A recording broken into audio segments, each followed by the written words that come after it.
నమస్కారం NSTV news కి స్వాగతం. ముందుగా ప్రేక్షకులందరికీ గణతంత్ర దినోత్సవ శుభాకాంక్షలు. నా పేరు సంధ్య. ఇక వార్తల్లోని ముఖ్యాంశాల్ని ఇప్పుడు చూద్దాం. బంగారుపాలెం మండలంలో తహసీల్దార్ కార్యాలయంలో గణతంత్ర దినోత్సవ వేడుకలను ఘనంగా నిర్వహించారు.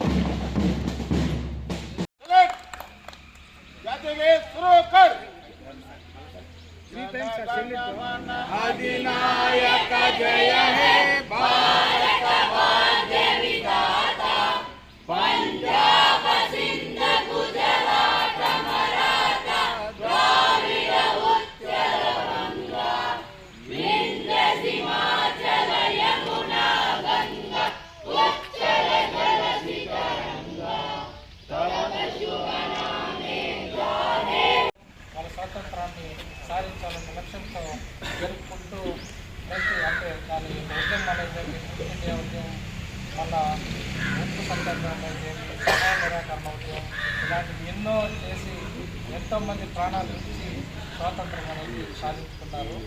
మనం ఆగస్టు 15 స్వాతంత్రం అనేది ఏరియాక అంటే ఆ రోజు మనకు స్వాతంత్రం కేటాయించారు కాబట్టి ఆ రోజు చేసుకుంటాం. కానీ ఆ స్వాతంత్రాన్ని మనం 1930 నుంచి మనం స్వాతంత్రం సంపాదించాలనే ఉద్దేశంతో అప్పటి నుంచి ప్రతి ఏటా జరుపుకుంటున్నారు. కాబట్టి దాన్ని మరవకూడదనే ఉద్దేశంతో 1950 అంటే మన భారత రాజ్యాంగ స్వతంత్రం మనకు ఇచ్చిన తర్వాత మనమే చట్టా రూపొందించుకోవడానికి అప్పుడు ఒక ముసాయిదా కమిటీ చేసి దానికి మన అంబేద్కర్ చైర్మన్గా పెట్టి ఆయన చాలా దేశాలు తిరిగి ఎన్నో పారిశ్రామిక చదువులు చదివి ఆయన ఎన్నో డిగ్రీలు చేసి ఆ లా ద్వారా మనందరూ కూర్చొని పెట్టి చట్టాన్ని ఒక భారతదేశం ప్రపంచ దేశాల కల్లా అది పెద్ద రాజ్యాంగంగా ఉండాలనేసి ఒక పెద్ద రాజ్యాంగాన్ని మనకు అందించారు. దాన్ని పూర్తిగా 1950 జనవరి 26 తేదీ అమల్లోకి తీసుకొచ్చారు.